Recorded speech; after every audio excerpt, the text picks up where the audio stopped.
and welcome back to yet another Pantheon community watch party for the development update stream. I think I said that in the wrong order that I normally do, but you still know what I mean.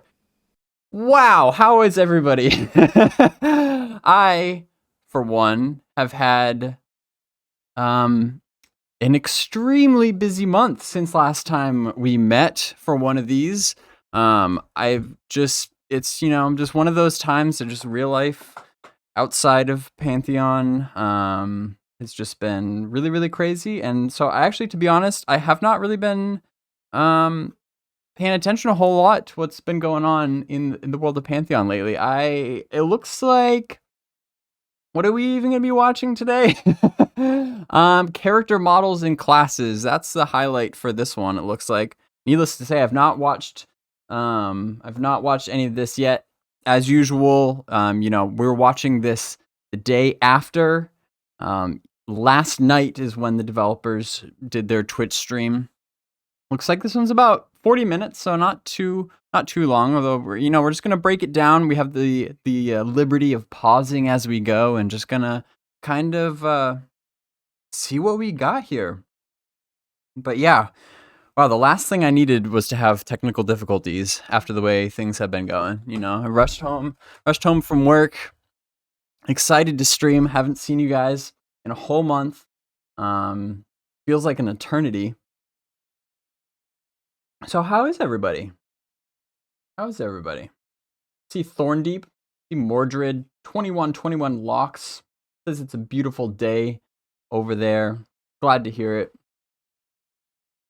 See that this is your first time in the chat room here. I'm glad to have you. I'm still just getting settled in here. We're gonna take a little breather before we jump into the meat. Yeah, get your bingo cards going. We are, as usual, we're gonna be playing Pantheon Bingo along with this stream. I got mine ready to go. Hit exclamation bingo in chat to get yours. It'll be a different one. It's a different one every month. Go ahead and check off your free space. Last Obelisk says, spoiler, Ronik dies. Oh man, why you gotta do that? I never would have guessed. Major spoiler. Memory dump. Glad to have you. Glad you remembered for once.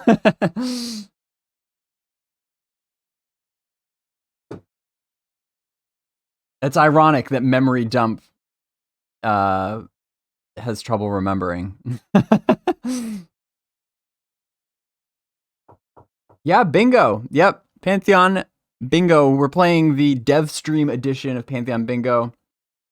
Yeah, hit exclamation bingo in the chat. That will bring up the link to the Library of Pantheon. For those of you who don't know, this is a community website that I helped build, and it's just got a ton of information about Pantheon. And actually, you know, in the little bit of free time that I have had this month, it really has been spent working on the website. I'll give you guys, since you guys are tuning in, give you a little bit of a update as to what we're working on. I think I teased about it a little bit in the past, that we are working on an expansive image gallery to add to the library website. And it's been a massive project. It's been going on for probably a couple months now, at least. But I am glad to say that it is very quickly approaching completion. In fact, you know what? Because it's my show and I can do what I want, I'm gonna give you guys a little bit of a sneak peek at what we got. This is not live yet on the website, but if you give me a second, I can pull up a little preview for you. If you guys want to see. So an image gallery, this is something I've been wanting to have in the library for a long time. I think it's really important to have, you know, so much of the game is visual, and so I've been wanting to have kind of like a much more visual representation of Pantheon's development progress throughout the years. So, a lot of the library, if you've checked out librarypantheon.com, there's a lot of there's already a fair amount of images, but it's a lot of text. There's a lot of like newsletters and links to, specific. We certainly have a lot of videos and such, but over the years, Visionary Realms has put out a ton of screenshots and concept art, etc., etc. And so that's all like very important to have as context for understanding Pantheon's development thus far. So let me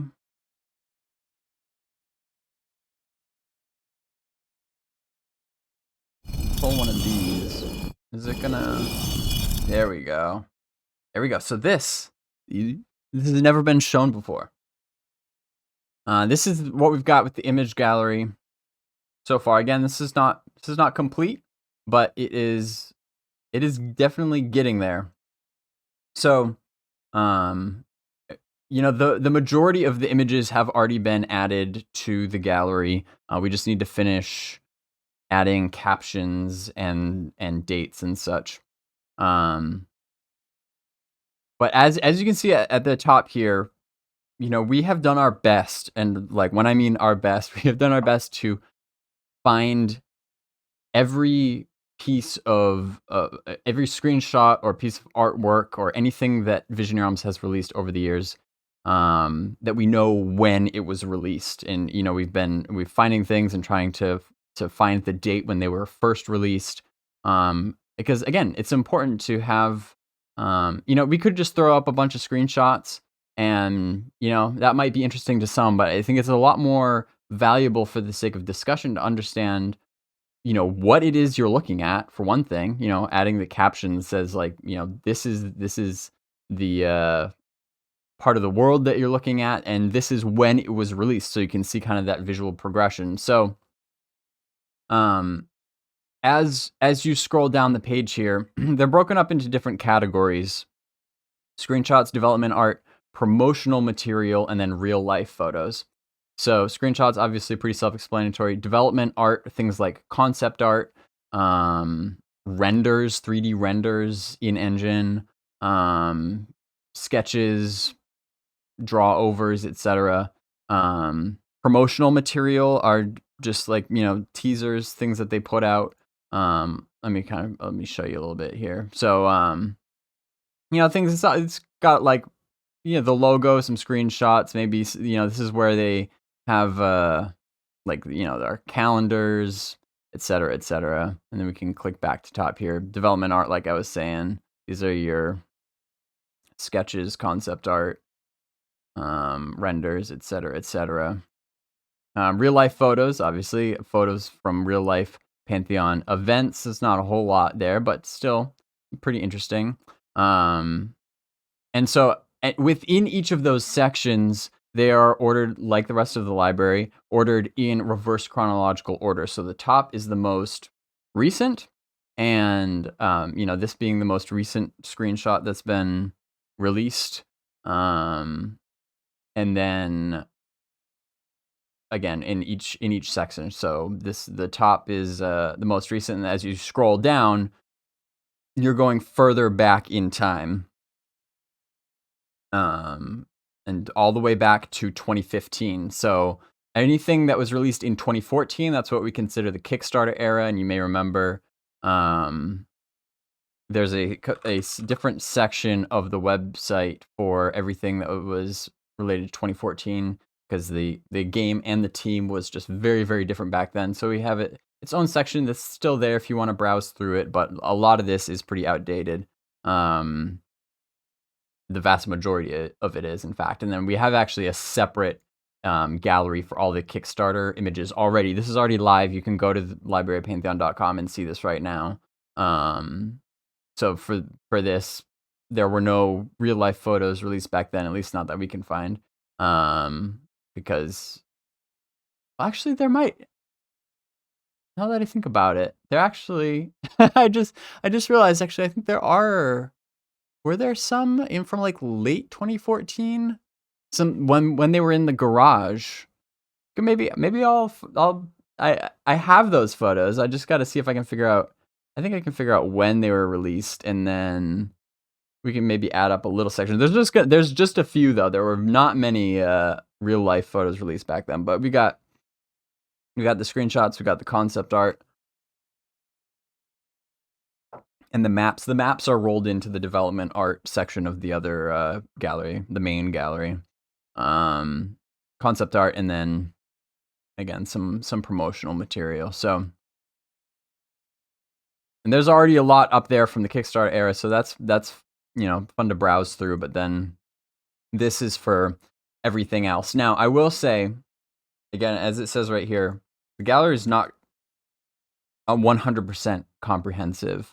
There are just some things that we know have been lost to time, unfortunately, or we just don't, with the resources that we have, we don't have a way to identify when an image was released. And if we can't do that at this point, it isn't going into the gallery because we wouldn't know where to slot it. And we think it's important that it be, placed in the correct spot in this continuum. So once this releases, if you have any screenshots and you know when they were first released, we'll absolutely be using your help to help expand this this gallery. But as you can see already, we have quite a few.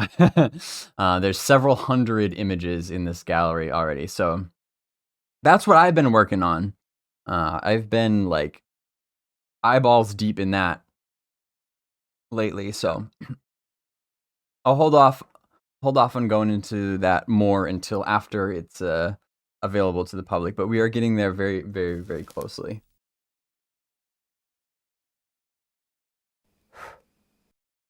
Hey Oren, how's it going? I'm doing pretty good. I'm tired, as I was just explaining, but happy to be here. Happy to have you. Memory Dump says, wasn't there one of them in like a converted garage?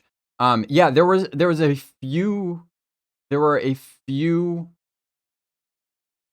pictures of them in. Actually, it was Brad's garage. That was very, very, very early. I think that might have been like late 2014. I would have to double check. And I think I remember where those were first released, so I could figure that out. And when I do, I will add them to the correct spot. Anyway, I know you guys didn't come here just to talk about the image gallery. We've got some brand spanking new content that was just released by the devs last night that we got to dig in here. We got to see what we got. Character models and classes. All right, I'm gonna switch on over again. Get your bingo cards. I'm gonna check off my free space here. You can see my card. Let's see. For character models and classes, how is this? This is not a bad card, to be honest. I'm liking it. All right, I'm gonna get my headphones on. Hopefully you got a drink with you, because we're gonna spend some time on this one, I think. All right, everybody ready?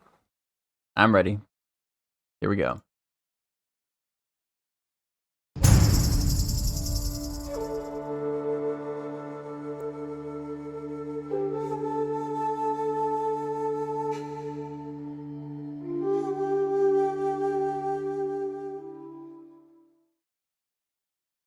What's up, everybody, and welcome to our September 2022 Pantheon Rise of the Fallen live developer stream. I am your host, David Roenick-Schlau. With me, as always, is my co-host, Mr. Anthony Guidi, aka Minus. What's up, Minus? Hey, man. I'm good. Feeling good. Ready for another development update. Very excited. I think tonight's going to be a good one. It's going to be a great one. We have two of our newer members joining us, well, via video. From the art team, Tara and Dwart are going to talk about the evolution of our character models and sort of what's up next in the Wait, I gotta pause it already. Did he say excited? I just realized I have excited on my card. Take some time. You know what? I'm gonna pause for just a moment, even though we just started. I think it would take some time and be valuable and avoid some issues later if we just familiarize ourselves with what's on our card, which I haven't really done.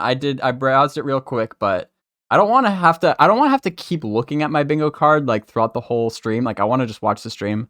So I have to, as best I can, memorize what's on my card so that when I hear it, then I can just already know that it's on it. So did he already say that he's excited? Because often they'll be like, you know, how you feeling about today's stream? Like, oh, I'm excited. Is that? Hey man, I'm good. Feeling good. Ready for another development update. Oh, he's ready. Very Oh, excited. I think okay. tonight's gonna be a good He one. did say very excited. Okay. It's going to be a great one.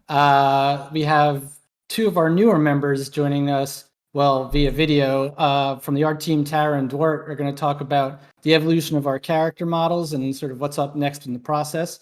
We'll dig into some of the whys behind some of the changes and show some awesome before and afters. We're really going to dig into the process. I'm super excited about that video, especially like the end. So hang on for that. But first, we're going to get into a little bit of continuation from last month from Professor Adam Ostell talking about some of the PA class updates. Let's fire it up, Minus. Yeah, before we do, the chat is saying he always says it's going to be a good one. Well, yeah. I'm not going to put a bad one out there, right? I mean, we can't put a bad one out there, right? All right. Whatever. Let's go ahead. What? This is not what? This is not a bad one. This is not a bad one. Yeah, this is a good one. All right. So like you said, let's get into the classes. We'll throw that up for everybody, and then we'll break it down a little bit.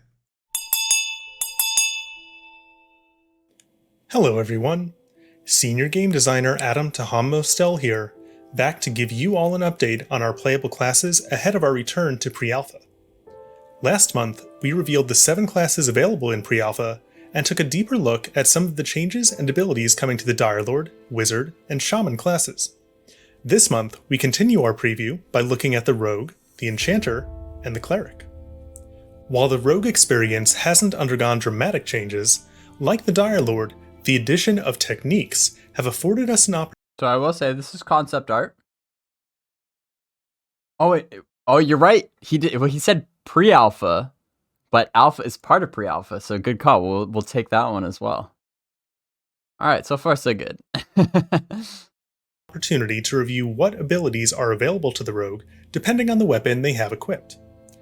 Some of the updates to the Rogue include new mechanics to actively generate and consume their unique class resource, Opportunity, an expansion of abilities which create or capitalize upon states, additional abilities which provide bonuses based on the Rogue's position relative to their target, and a rebalancing of the Rogue's control abilities. For this month's Rogue ability preview, we'll be looking at Skullcracker, Flash Bomb, Smoke Trick, Opportunity Strike, and Opportunism. A new technique for rogues wielding crushing weapons, Skullcracker provides rogues with an attack that is not only capable of stunning enemies when used from behind, but also applies the disoriented state, which can be capitalized upon by a variety of crowd-controlling effects. Flash Bomb has been updated since the last pre-alpha. Though it no longer inherently removes a rogue from combat, it now provides rogues with an area of effect stun and a debuff option for use in emergency situations. Smoke Trick has been updated as well, taking advantage of synergies with both the disoriented and stunned states. When used against disoriented targets, Smoke Trick will benefit from an increased duration, making it an optimal pairing with Skullcracker for rogues looking to flex into a control role. Alternatively, it can be used as a follow-up with Flash Bomb to remove the rogue from combat should they find themselves in a sticky situation.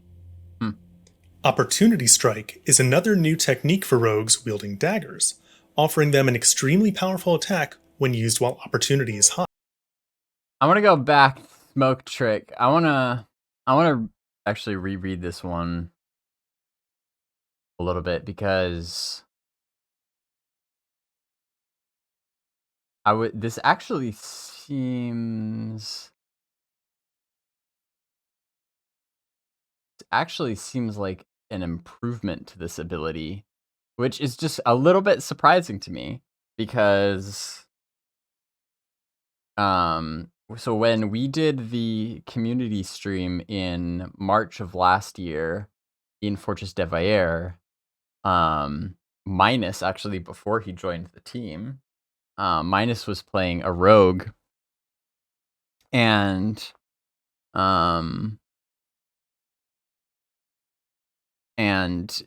we had him on more of kind of like a flex crowd control role. Like, we didn't have a dedicated enchanter, and we did that on purpose because we wanted to see how that would go, and we wanted to kind of showcase a little bit more of like how, you know, if you have good communication and good skill between the players in your group, you don't necessarily need like a perfectly ideal group composition to do well.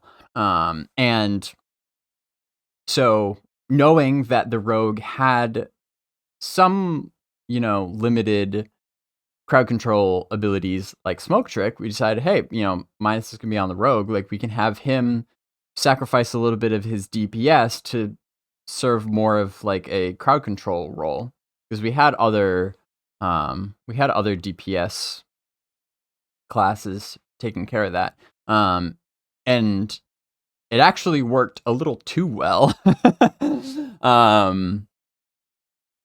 Like, Minus was like locking down at sometimes like 4 or 5 creatures at once, which is like like that's a lot. I mean, you might expect that maybe from like an enchanter who's like really switched on, but that, you know, an enchanter is a dedicated crowd control class, so the fact that it was like, a rogue like shouldn't really be that good at crowd control, like maybe, yeah, you know, it's cool that they have that ability again, maybe in like a pinch,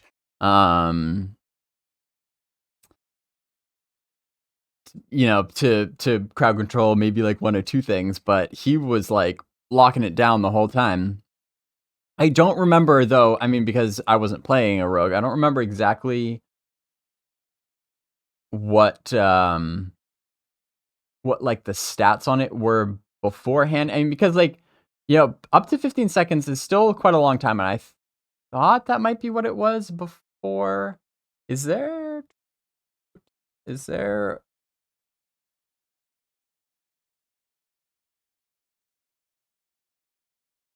stats for on what it was before, like readily available? Probably not.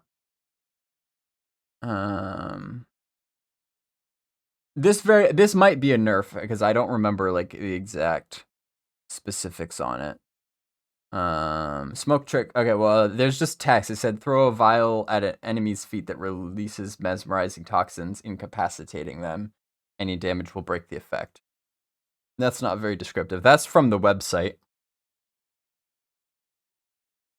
That's from the website. But yeah, you know, there's a lot of different ways that I know that they like realized that was at that time was a little too OP for a rogue to be able to do that, and there are a lot of other ways that you can balance that, like with resource usage and stuff, to prevent them from being able to lock down that many things simultaneously. So yeah, I'm not saying that I would expect to see that again. It's just kind of interesting. I was expecting more of a significant change, but I think it's cool. It's cool that if used while target is stunned, you remove you from combat. Kind of dry. I like effects like that. I've been getting more and more interested in playing crowd control classes in the past year or two. It's not a role that I ever used to really play at all, to be honest, until I started playing an enchanter in EverQuest with a group that my family was running together just for fun. And I just decided to play an enchanter because the group needed an enchanter. I was like, hey, it could be fun. It's fun to, you know, try things new sometimes. And and I love it's so fun. And so I'm like, maybe I'll probably play an Enchanter in Pantheon. And so I'm getting more and more intrigued. I'm certainly not the best at it by any means, but I'm getting more and more intrigued by crowd control abilities for sure. Situation. Opportunity Strike is another new technique for rogues wielding daggers. Mordred says the EQ Enchanter was a lot of fun. It's like I never realized how just they're just so powerful. Like, and I love classes that can handle so many different situations and that require you to really be paying attention at all times. And that's why I always like played the healer. Is you feel that pressure where it's like, if I don't do my job, like the group is not going to do well. And I think that just makes for a much more engaging experience. And I think I'm one of those people that just kind of thrives under that pressure. And Enchanter is very much in that same vein. I think just with, rather than healing people's health bars, you're keeping the crowds under control. And from what I know of the Enchanter in Pantheon, it's going to be pretty darn similar.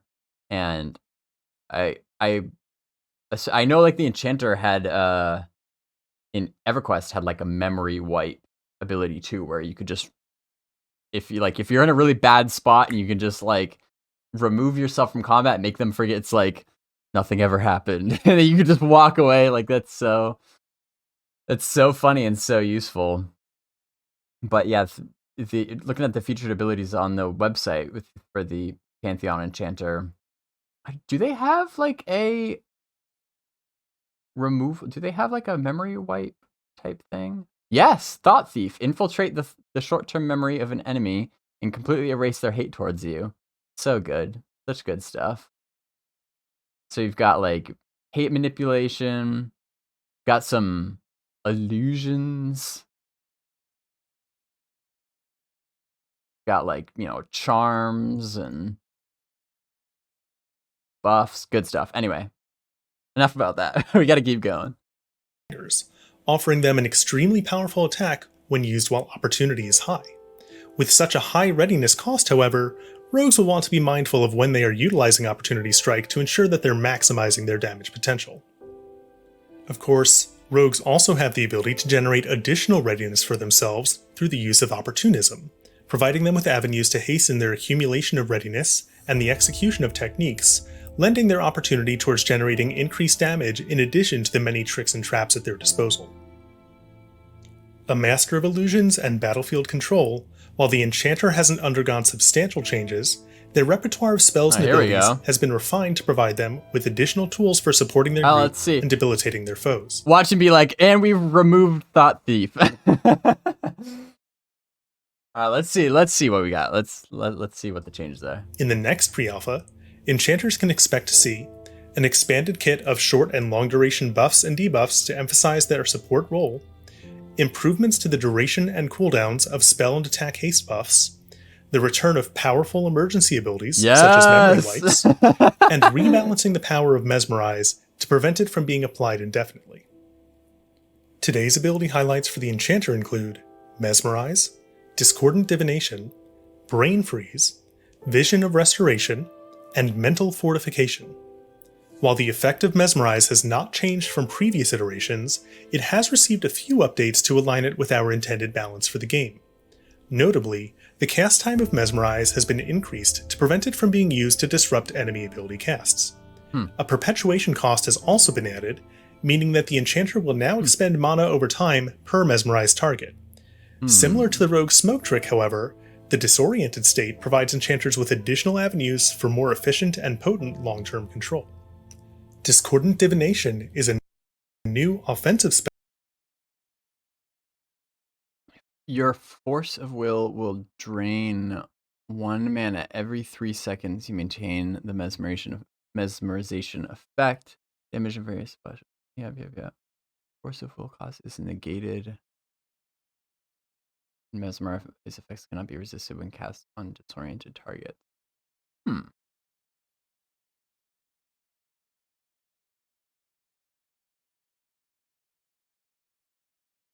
And increase the cast time. Makes sense to not use it as an interrupt because that's a whole different type. That's a whole different type of ability.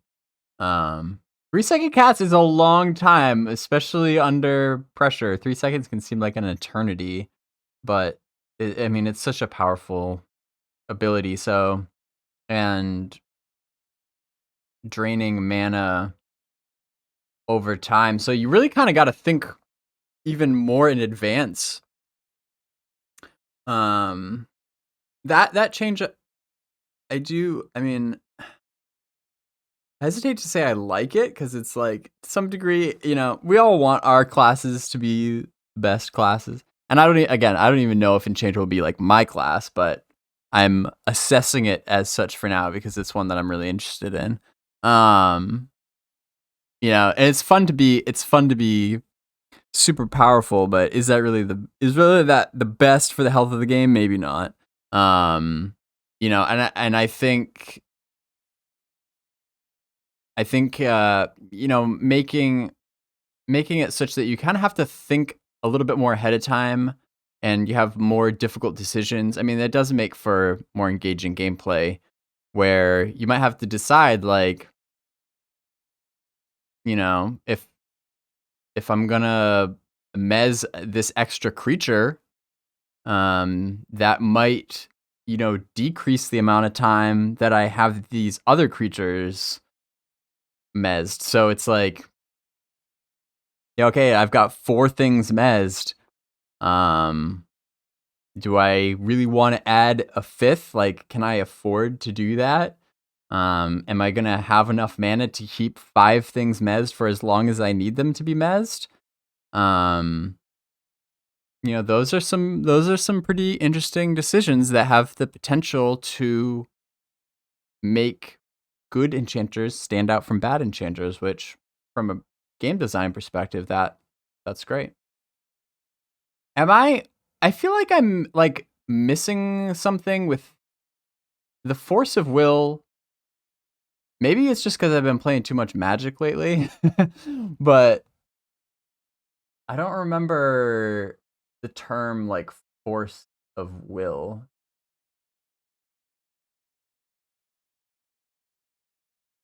It seems like that is a term that they're expecting us to know.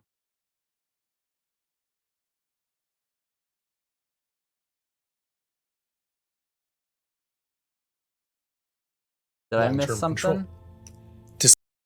An increased vision of restoration and mental fortification. While the effect of Mesmerize has not changed from previous iterations, it has received a few updates to align it with our intended balance for the game. Notably, the cast time of Mesmerize has been increased to prevent it from being used to disrupt enemy ability casts.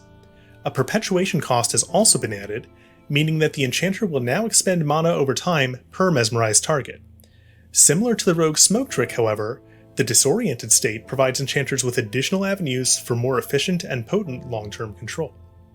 Discordant Walking away says forcing your will on the target. Yeah, I mean, that makes sense, but the fact that it's like capitalized, is that like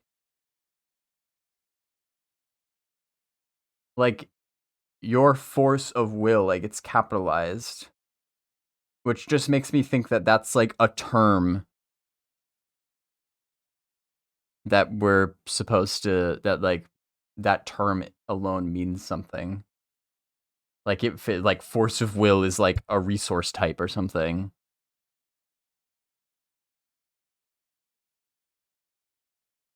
Is that just like just a status that you have when you have something mesmerized? Yeah, that's probably the resource. I mean, that's like almost what it sounds like, but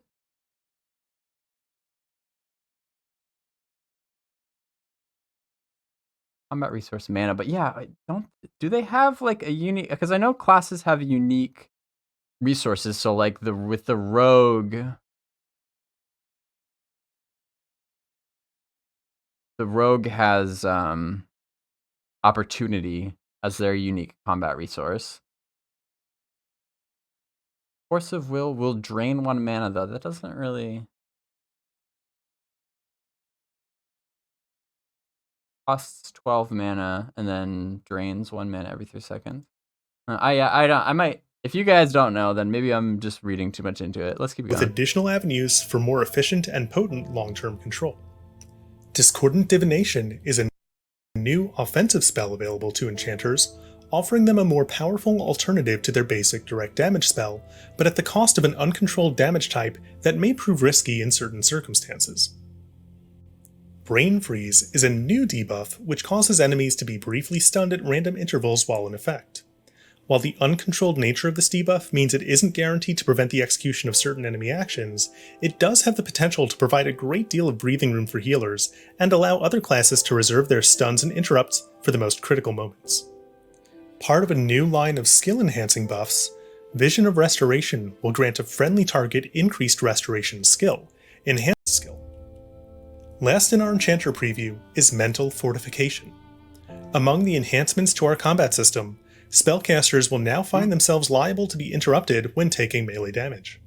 This buff allows enchanters to fend off such interruptions for themselves or their allies, affording them valuable time when it comes to getting the battlefield back under control. Finally, that's the Cleric makes interesting. its I haven't return really to heard of that pre-alpha before. in this next session. As we've previously mentioned, we've Cleric, been focusing another the one of my Cleric's favorite design classes. towards mitigation-based healing and a greater presence on the front lines. To that end, Cleric players can expect an emphasis on powerful absorption and mitigation spells to prevent incoming damage, an arsenal of abilities geared That's really interesting. See, this could be a tipping point for me, because I am actually not a fan of like combat cleric gameplay, and nor proactive like mitigation healing. We'll see how it plays out, but it's like mitigation or like shielding, like some games call it like shielding. It's definitely very healing adjacent. I don't even know if I would consider it healing though, because I don't know, maybe I'm a purist, but like when I find something just very satisfying in the cleric gameplay where you stand back and you cast different types of healing spells to recover, people's loss of life. Now I know that's like just very common in a lot of MMOs, and a lot of people are kind of sick of it and think it's boring. And that's fine. It's understandable. So, I don't really fault them for trying to take it in maybe a slightly different direction here, but and maybe even mitigation is even better. It's better to prevent your allies from getting really low life at all, that compared to having them lose life, and then you have to really be on your good reactions to heal that life. Although it's anybody who's been a healer knows what I mean. It's very satisfying when somebody drops down to like a sliver of life, and then you get that heal in just in time to bring them back up. It's risky, but it's fun. That's a big part of what makes healing fun to me, anyway. So let us see where they take this, because this could be what makes me change from cleric to enchanter, which I gotta say, I've been claiming to be a cleric for quite a while, so I don't know. Thorndeep says, I think that's how the druid is going to work in Pantheon now. That might be, I mean, it would make sense that they would kind of like flip them like that, which I'd be okay with that, because druids are cool too. Druids have a really like unique ability arsenal, so I don't know. I'll stop stop theorizing and let's just see what we got here. Specifically towards debilitating and defeating the undead, new spells to summon temporary utility items for personal use and to offer them as a service to others, and tools to encourage and reward frontline gameplay. For today's Cleric preview, we'll be looking at Invigorate, Celestial Guard, Tome of the Initiate, Bonds of Faith, and Faithful Strike. Invigorate is a new spell allowing clerics to both heal endurance and provide a long-term boost to its regeneration. While clerics won't be providing any speed boosts anytime soon, this buff offers them their own unique role in empowering players to interface with endurance-based mechanics like sprinting and climbing. Celestial Guard is one of the cleric's key mitigation-based healing effects, allowing them to place an absorption shield on a friendly target based on the amount of healing done. When used in an emergency situation, Celestial Guard's effect is doubled, encouraging clerics to consider how best to balance their mana expenditures between raw healing and mitigation. Tome of the Initiate provides clerics with an option for summoning a unique class offhand item that benefits their access to mana while engaging in melee combat.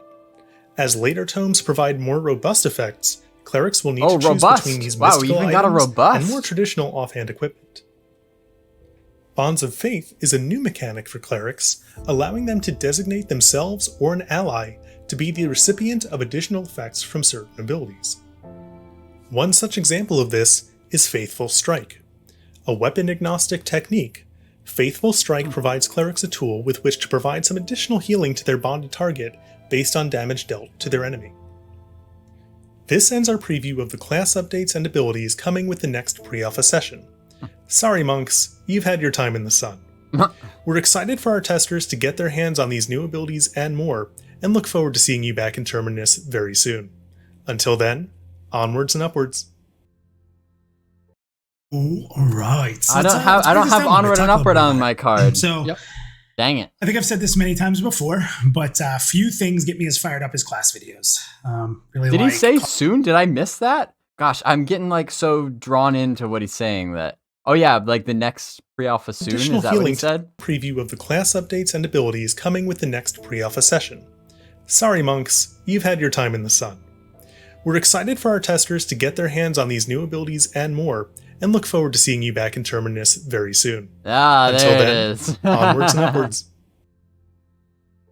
All right. Did he say vision? I don't remember that. I was thinking we were going to maybe get an interdependence. Although maybe when... So I know this is cheating, but it looks like they're going to be talking about... They're going to kind of like recap the class discussion for a little bit longer. So we might get an interdependence.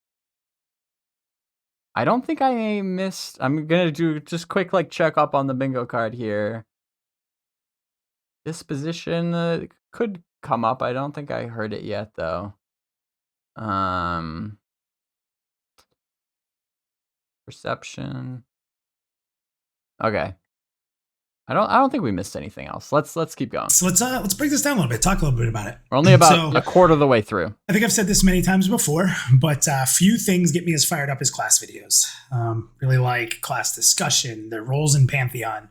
And in case you missed it, for anyone watching now, in case you missed it, we did cover the Wizard, Shaman, and Dire Lord last month, so you can go check that out on YouTube. So that said, as much as I love all of our classes, David, got to hear about the Rogue today. Rogue. Here we go, folks. Buckle in. Buckle up. Well, I have to say something about this. So I have had a chance to play around with this a little bit. I'm not going to go into a ton of detail, but I have to say I do like how much techniques have come into play for the Rogue. So we talked a lot about techniques when we had the Monk class, and how nice it was once those were influenced, like how they played out and how you had multiple options. You weren't just using one energy source, so you really could be strategic about how you use abilities. So that's now being seen with the Rogue. I love the addition of being able to trade opportunity, which for those that don't know, opportunity is gained when you're in stealth typically, or you may have abilities that can trigger opportunity gain. You can trade your opportunity in to get readiness to be able to do more weapon techniques. And obviously that plays in really well with the high cost of the opportunity strike. Now the interesting part about that is you're gonna have to balance, like if you're doing opportunity strike, which is a massive damage hit, it's multiplied by how much opportunity you have. So while you might want to be like, oh, let's get as much readiness as we can with opportunism, you're going to get rid of your multipliers in doing it. So what's kind of neat is, you should be able to, by all intents and purposes, to really prepare for combat by kind of staying in stealth and getting some readiness up. So it's an interesting way to balance these resources and to be able to use them. The other thing that's interesting too is the fact that I'm a heavy dagger rogue. You know that about me, David. I'm all about daggers. I want to use daggers all the time. But now with weapon techniques, you see that you can stun. This is just one technique, Skullcracker.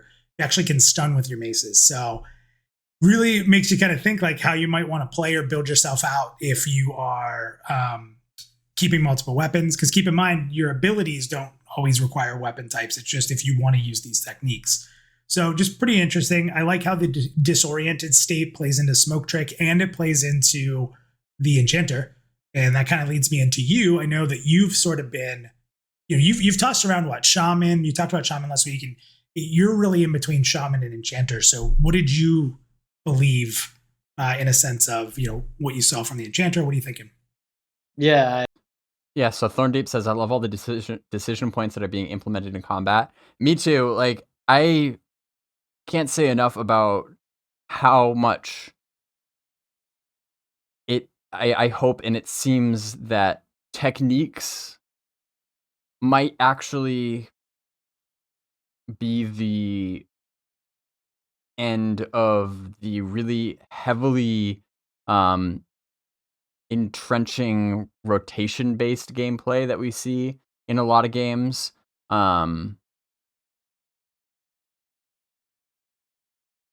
I know when techniques were first announced, like I was not a fan of having yet another resource bar to manage, but having those additional options and additional restrictions in some cases, really, I think the more I think about it, will cause for more interesting decisions to be made on the fly during combat, which I think is really important. So again, for those of you who don't know, techniques are something that were announced a few months ago as a design change in combat. And basically they are abilities that classes can get that use that readiness resource as an additional resource on top of your, health and mana and class resource. I believe all classes though use readiness for techniques, but the techniques that you have are based on the type of weapon that you currently have equipped. Which also, that adds kind of another element of variation too, because you might have one weapon equipped in that's ideal for a certain situation, like maybe some where you're going against like undead. Let's say as a basic example, you have some like mace that's like really good against undead things.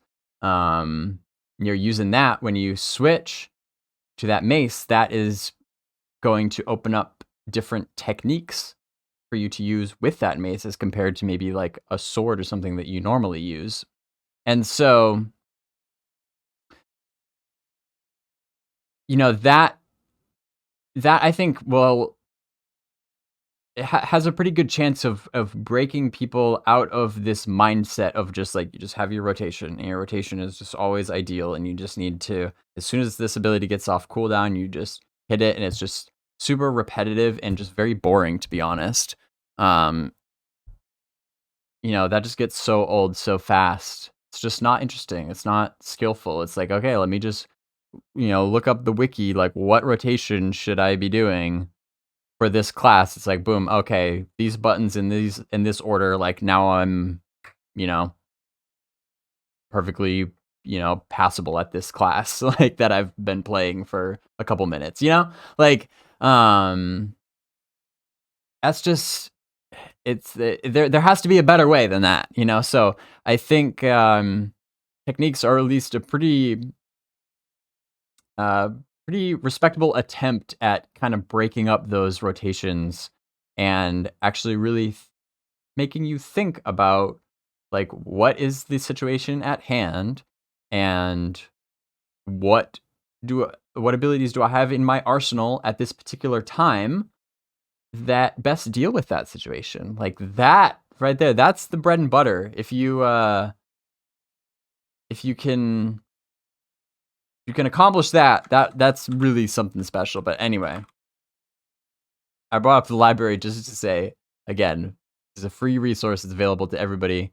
I want you to use it if you are interested and you want to learn more. You can go to the library, go to the Great Hall, do a Control F search for technique or techniques, and you'll see that they've been talking about quite a bit in recent months, down since like April of this year was when those were first introduced. So you can go check it out. There's a whole article in that month's newsletter. You just click on that and you can read all about techniques if you want to get caught up. So let's keep moving.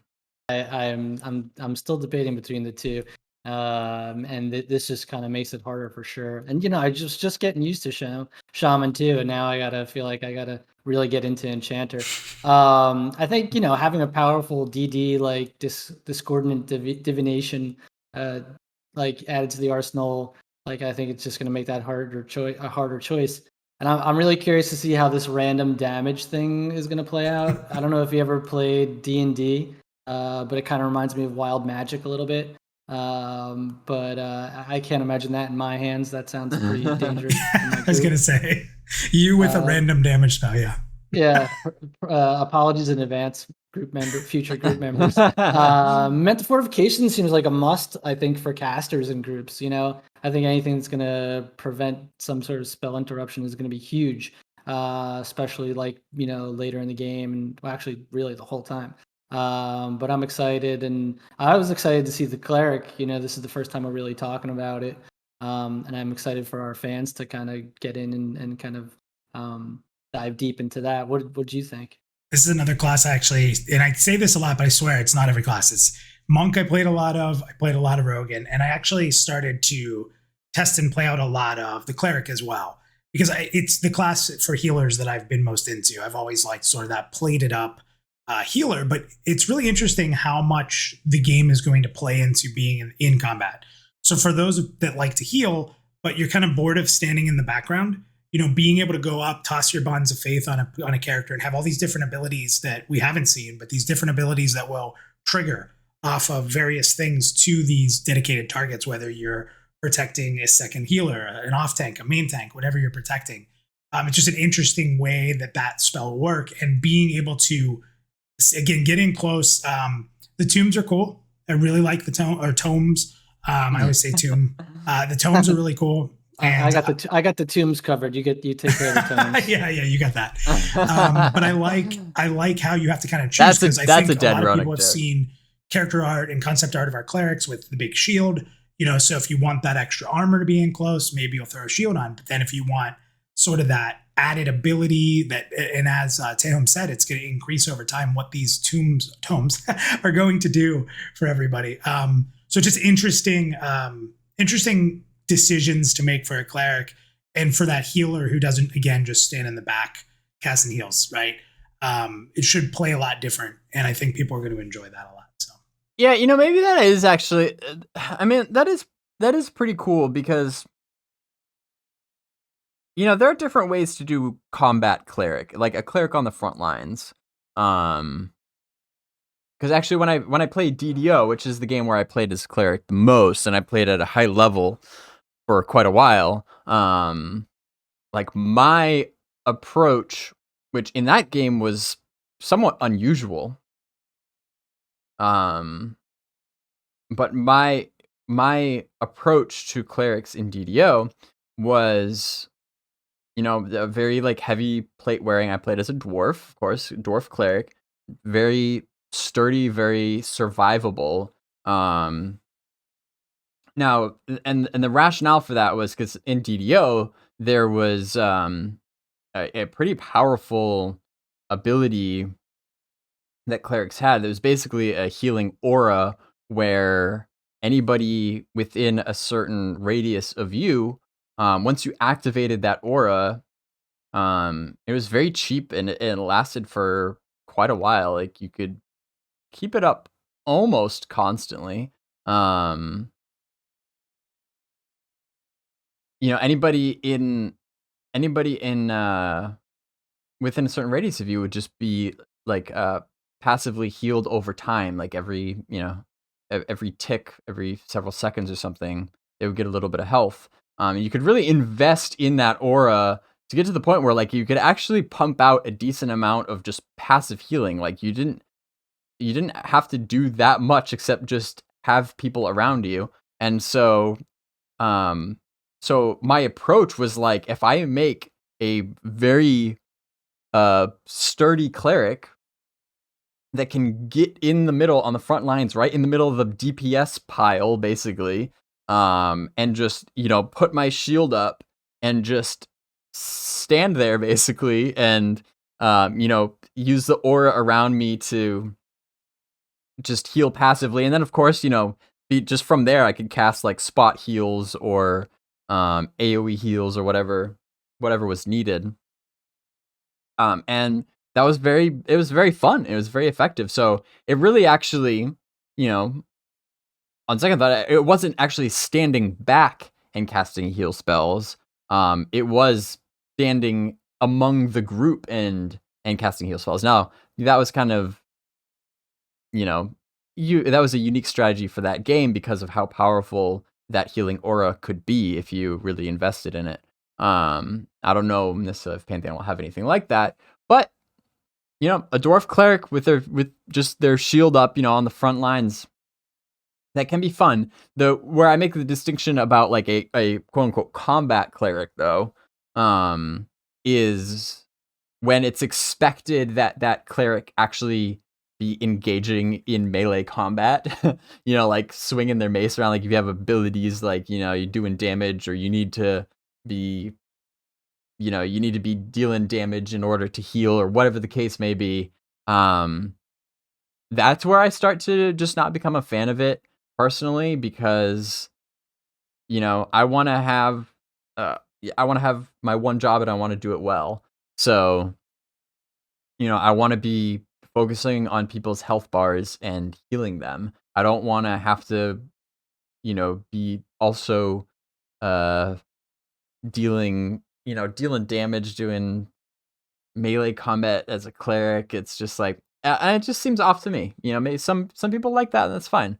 But if I'm healing, I want to heal, and if I'm crowd controlling, I want to crowd control, etc., etc. So, all that to say, though, again, I'm just talking about my personal preference.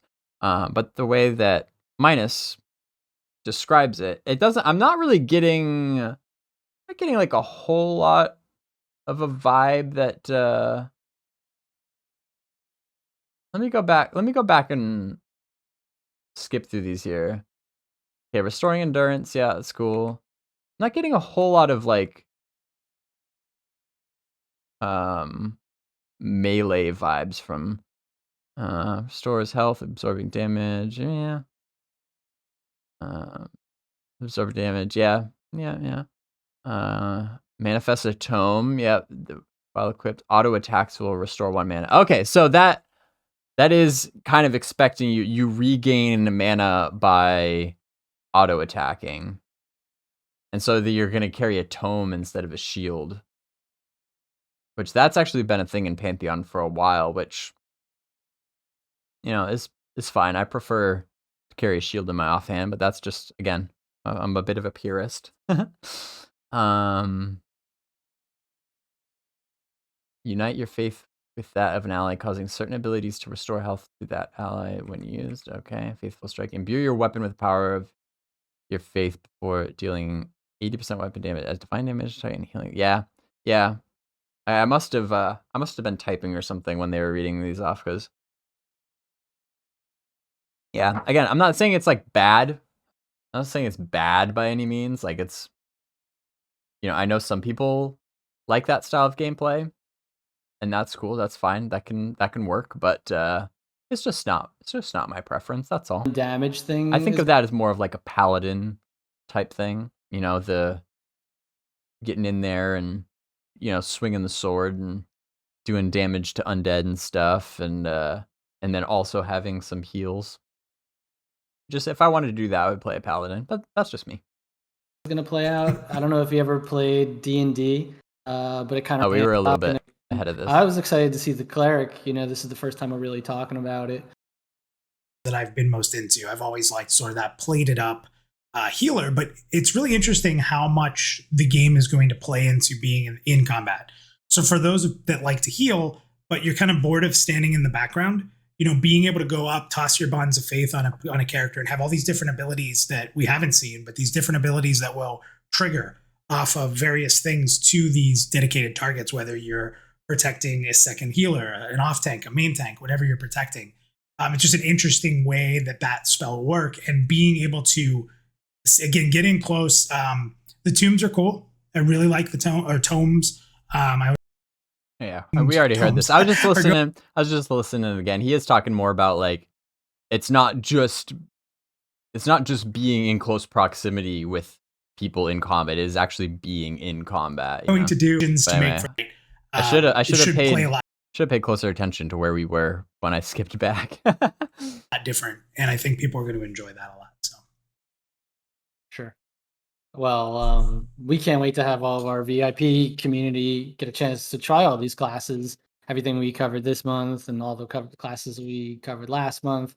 These streams, we put a lot of effort into connecting to the community, and we appreciate your support. Those that follow us constantly know that this is a crowdfunded game.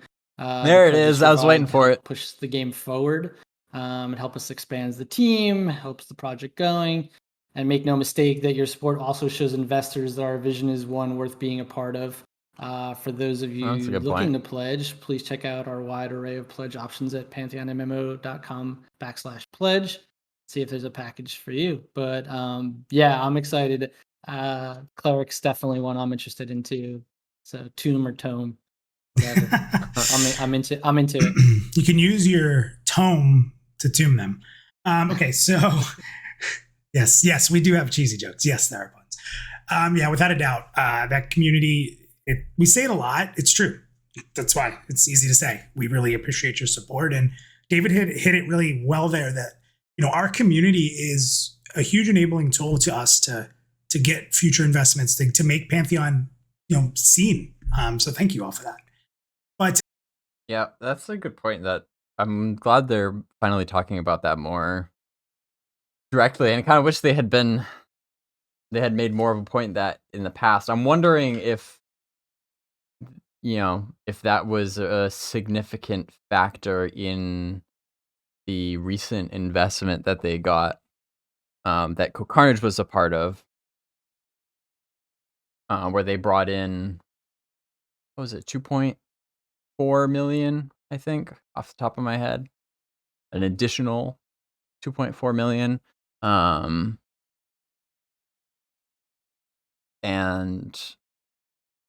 I wonder if the amount that they had already brought in from pledges, and just the size of the community, the number of pledges, I wonder, I wouldn't be surprised if that was a factor. I'm sure it's always a factor. I think it's kind of common sense. These are investors that are coming in that from a pure business standpoint, like they want a return on their investment. They want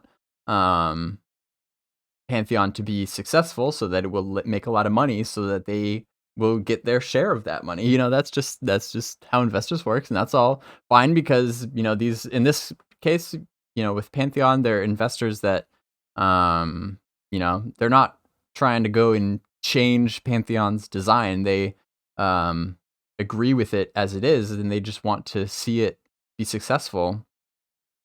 So the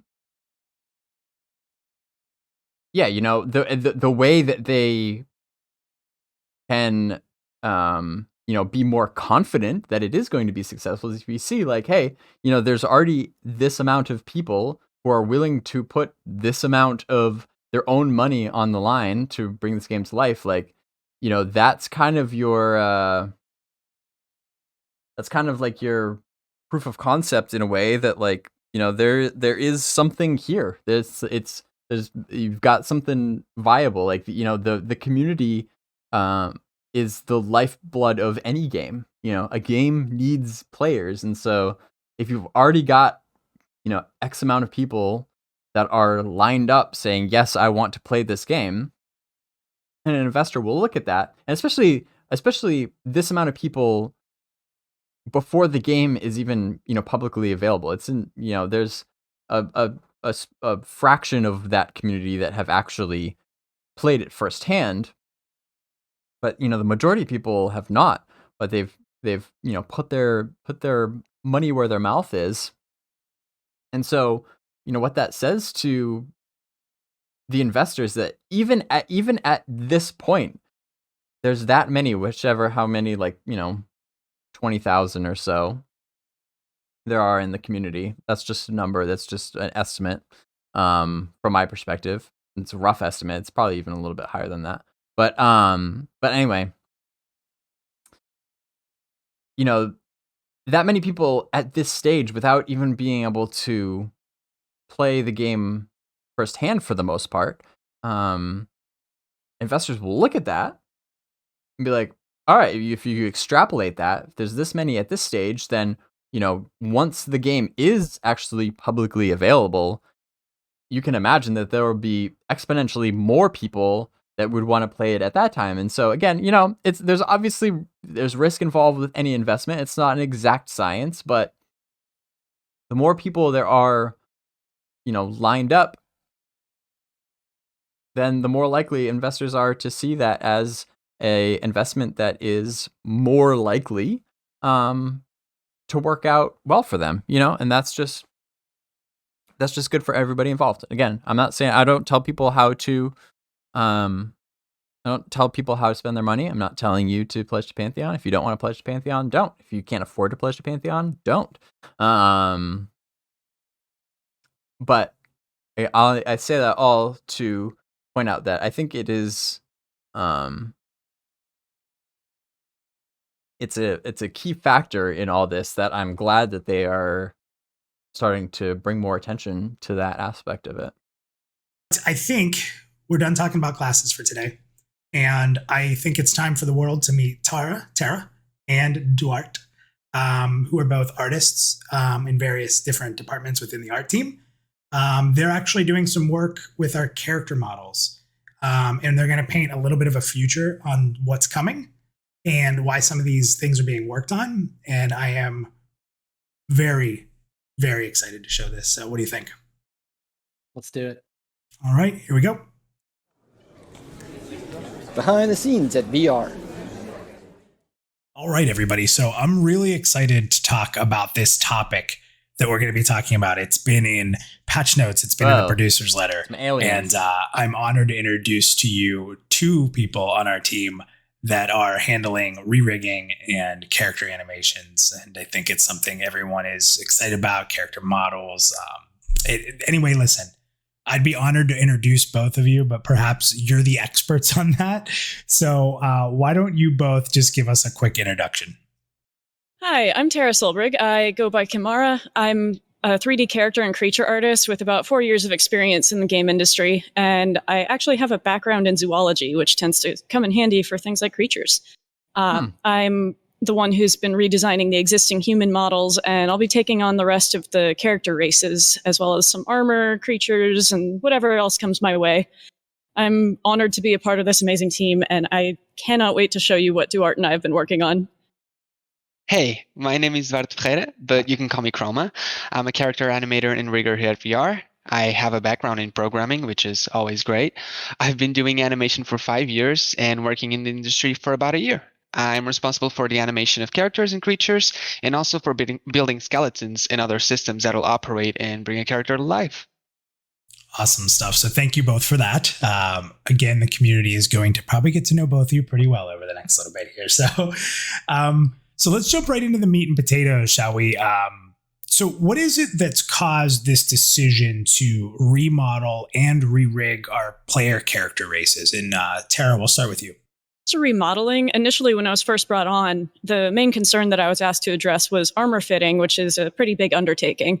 The secondary concern was optimization of the existing character models and killing two birds with one stone by taking this opportunity to make the aesthetic improvements that Joppa, Sulame, and Tehom were hoping to see. For those who may not know what armor fitting involves, basically for games like MMOs where there are various characters with all kinds of different body types, and they're all going to be wearing the same armor, the model for every single armor piece needs to somehow be fitted to every single character body type. The old character models that we had were made in such a way that the only real way to fit the armor to each one. Whoa, this guy's ripped. What? We got Jesus. Why they gotta make him look like such a Chad? I mean, it looks a lot better. Also, like, the extra attention to the detail in the underwear is an odd choice, but appreciated. I mean, like, it does look a lot better. Oh, look at that. Look at that facial expression too. This guy's a badass. Anyway, I gotta keep listening because I think it's very understandable and even correct question why human character model is being redone again, and really how much of it's being redone and how much of it is just being tweaked. Seems like fairly significant change just at first glance here, but and as you'll see when you go through the Library of Pantheon image gallery, you'll see this is not the first time that that the human character model has been revisited and redone. So it's like, it's, I think, very understandable. You might ask, like, what was wrong with the old ones? Why, why didn't they get it right the first time?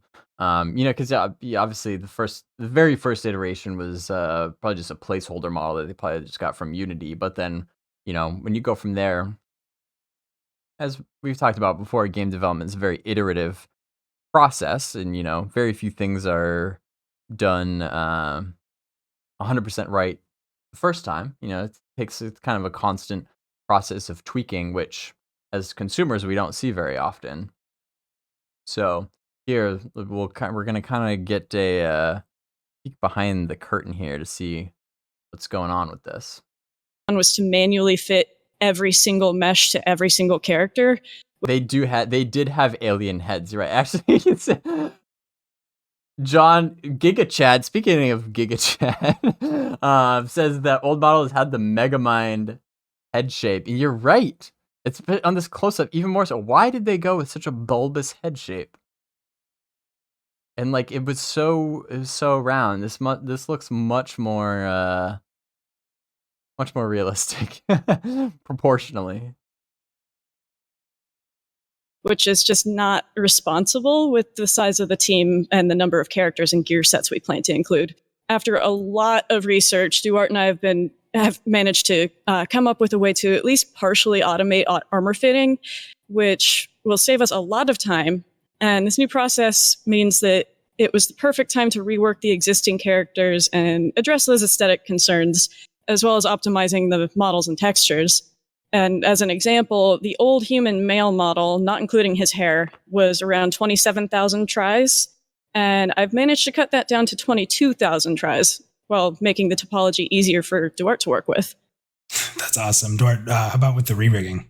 Yeah, speaking to the re-rigging our player races, we wanted to achieve a higher fidelity with what the player sees and interacts at all times. With that said, our old rig had some issues that prevented us doing smoothing animations.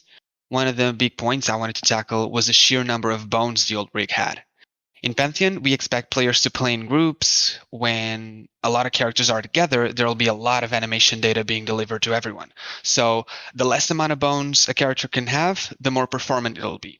For a quick comparison, the old rig had around 150 bones. many of which were not being used.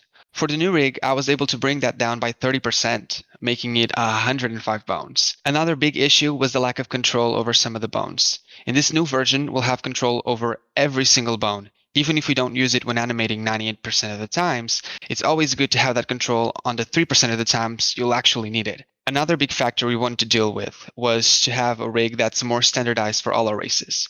That allows us to share existing animations between all of them. This way, we can still create race-specific animations, but we're able to cut down on the hard work that would be redoing every single animation for each race. That's incredible. That's for a studio like us, that's both of you doing a lot of amazing work there.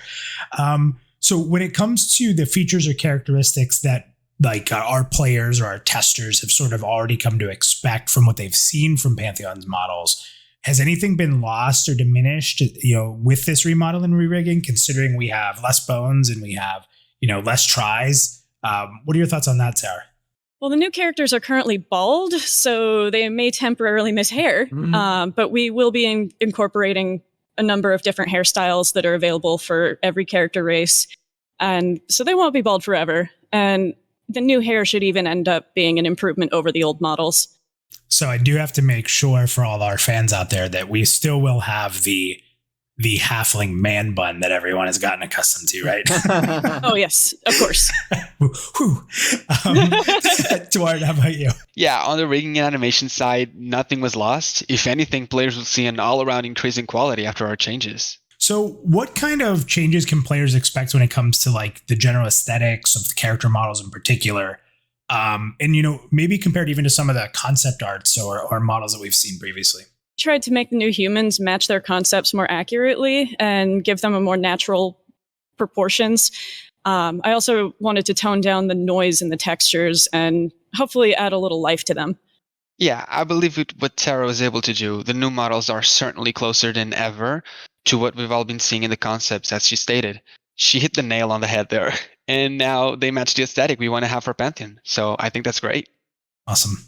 So what are you both currently in the process of improving, like where at, I guess you should say, like in your character models and rigs? And Tara, we'll start with you again. The humans, they're now in their final stages and a whole new armor pipeline established. I'm going to be spending some time creating the rest of the character races and integrating them into that armor fitting system. The next race will be the Dark Mirror, followed by Archai, Scar, Ogre, Elf, Dwarf, Halfling, and finally Gnome. Awesome. And Duarte, how about you? Yeah, as of today, I'm finalizing the human female rig. So after this, I'll start working on the Dark Mirror. So I just want to say that, everyone who watches these and knows me, I just appreciate so much that we all pronounce that race correctly. And now this is where I'm going to get in trouble, so I'm going to move forward. So, as far as the remodeling and re-rigging of characters, and then we'll start with the remodeling. How long do you anticipate this process to take, before, and this is, to be very clear with all of our fans listening, this is an estimate, right? Things come up, but how long do you anticipate this process to take before all our races are? Okay, I want to talk about, because this is a good illustration, and forgive me if they're going to talk about this later, but since they've already used the term, I want to talk about bones a little bit. And I'm by no means an animator, but for those of you who have like no idea what they're talking about, we'll give a little brief lesson. So when they're talking about the amount of bones that a rig has or a character model has, this is what they're talking about right here on screen right now. So when a character model is created by a character artist, goes back, we're at 2411 right now. We'll remember that. Okay. So when a character artist creates a character model, it looks like this. Character life. Very rigid. Awesome stuff. So thank you. In what this is called the T-pose, with the arms and legs extended out and they're straight up and down. This is how they create them. So the character model molds it. This is basically just a sculpture. This can't move. It is as rigid as it looks. And then basically that character model then goes over to the animator and rigger we hear about a rig. The rig is a composition of those bones that they were talking about. So they're talking about the amount of bones that a rig has.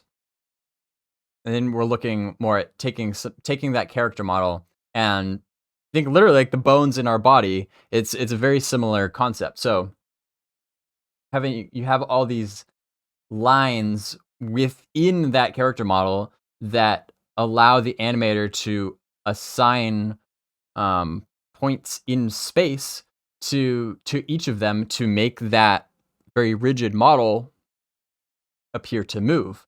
And so that, that's their skeleton or their bones or their rig.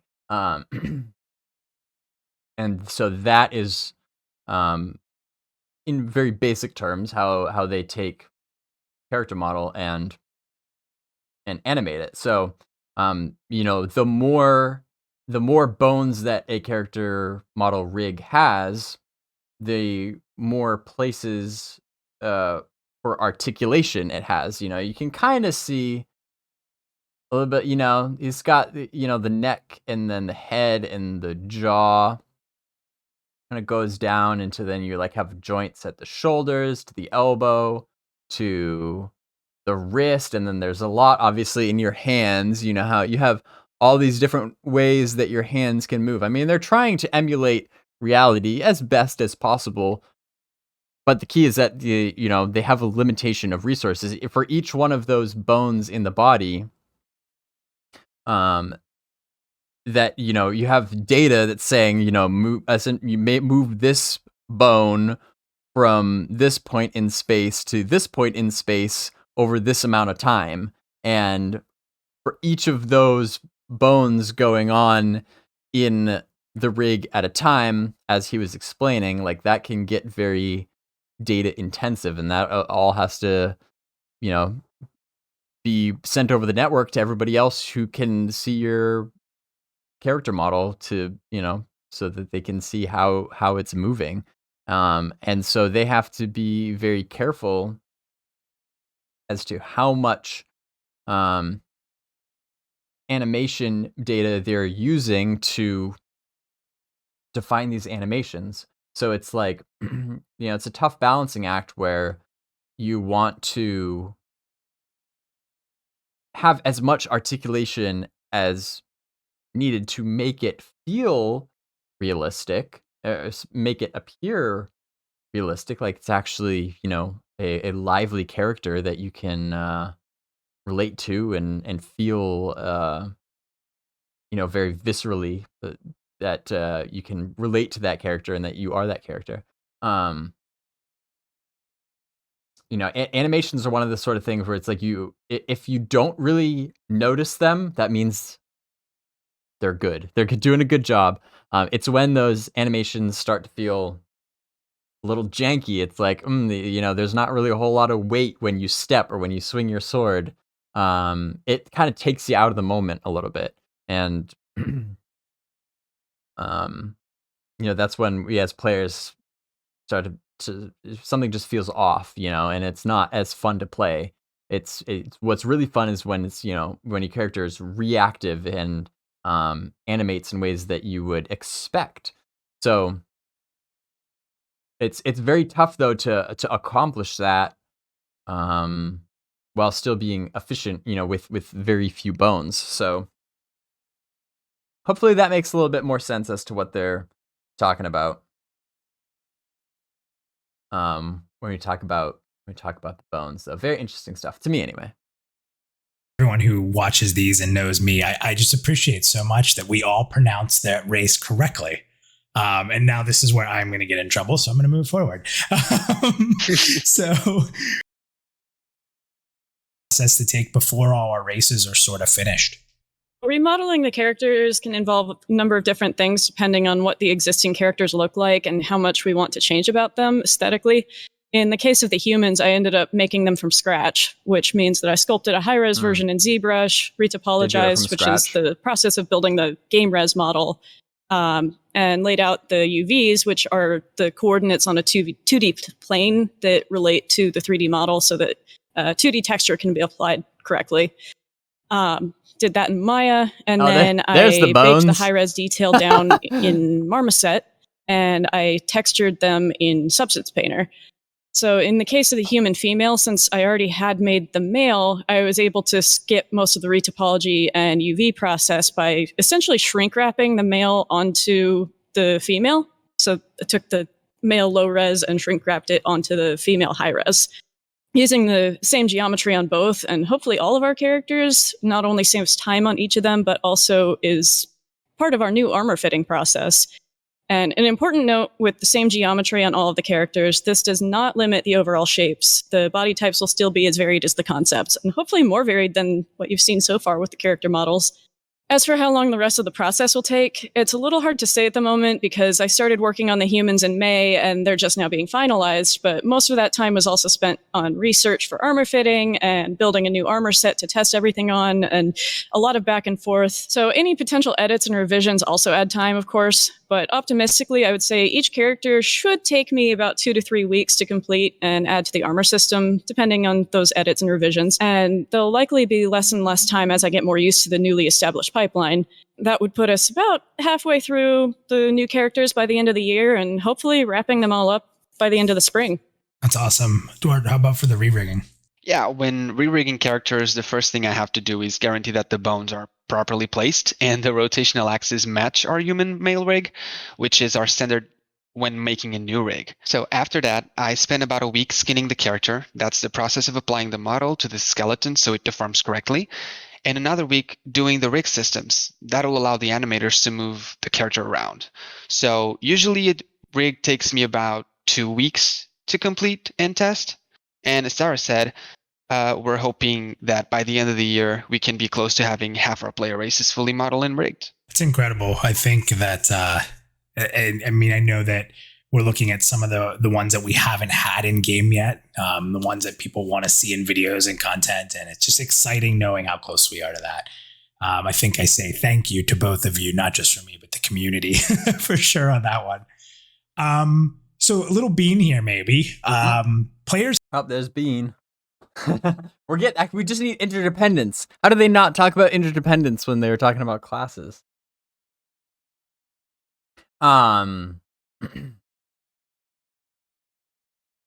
I will say this. So John said the new models look much more expressive.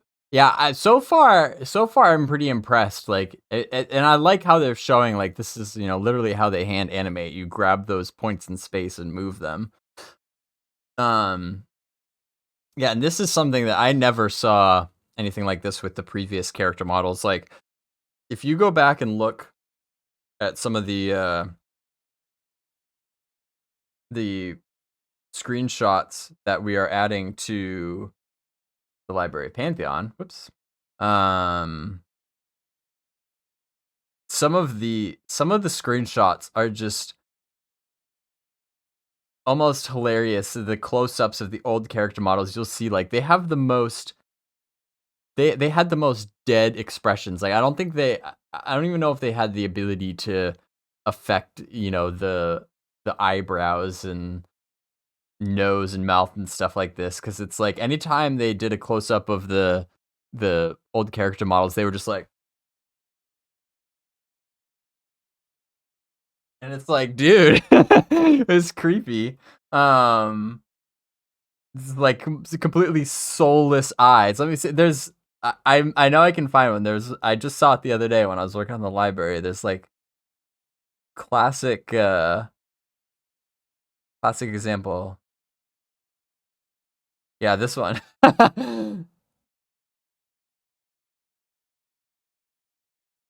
Like, look at that. Look at the face on this guy.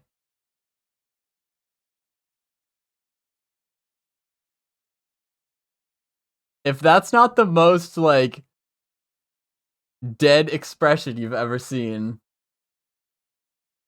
I don't know what is. So yeah, compare that to this. It's like we're in much better territory now. Haven't really seen any character customization in Pantheon yet. So I know it's a process. I know there's still some stuff under wraps, but what can you both share about where the team is in that process and what types of levels of customization that our players can expect to see? Actually, a side quest that we've been working on while working on the remodeling and rigging of the humans and developing our armor fitting system. The old models didn't really leave much room for customization outside of swapping heads, which meant that everyone would be stuck with the same body types and a small handful of heads to choose from.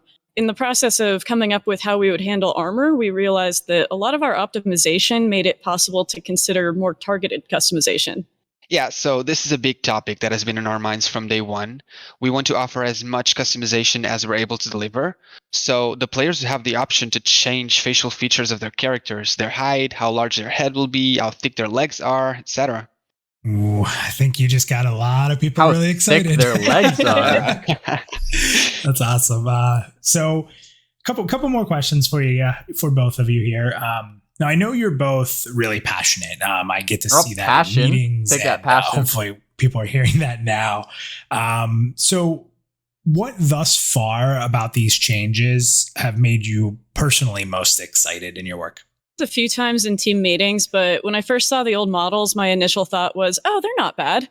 But the more I looked at them, and especially once I started really inspecting the models in 3D, the more I started noticing things that didn't really make a lot of sense, especially in overall proportions and also the edge flow, which, for those who don't know, edge flow is the edge loops are what the rig controls. So if they're messy, it makes things a lot harder to animate. So I think the two things I'm most excited about are bringing them into the realm of realistic proportions and the subtleties that Duarte has been able to work into their animations. I'm not an animator, so it's always really exciting when I get to see my work in motion, especially at the hands of someone who knows what they're doing. That's awesome. It's like seeing Pinocchio come alive. It's like, this guy is like gone beyond like a Giga Chad chin line, and now he's like, we're in like droopy dog territory. Like, you're not what? I can't do a good droopy dog impression. You guys even know what I'm talking about? How about you? You're a real boy. Yeah. Yeah, to me, it's the addition of a face rig. That'll allow us to give us a lot more personality to the animations we do. In terms of modeling, I'm just happy that Taro was able to bring our characters to a more natural and realistic shape. Those are some jowls, man. Whoops.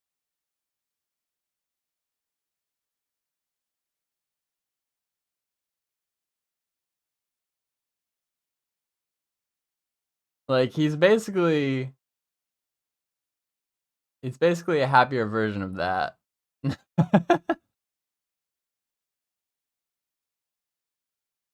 Also, random thought. Did you guys ever, like, back in this is like the early 2000s. This is also making me think of this for some reason. In the early 2000s, there was like a website, I think it was called jowlers.com.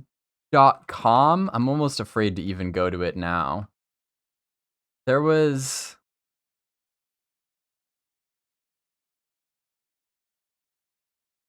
Oh, it's still a thing. Oh my god, this is peak entertainment in like the early 2000s.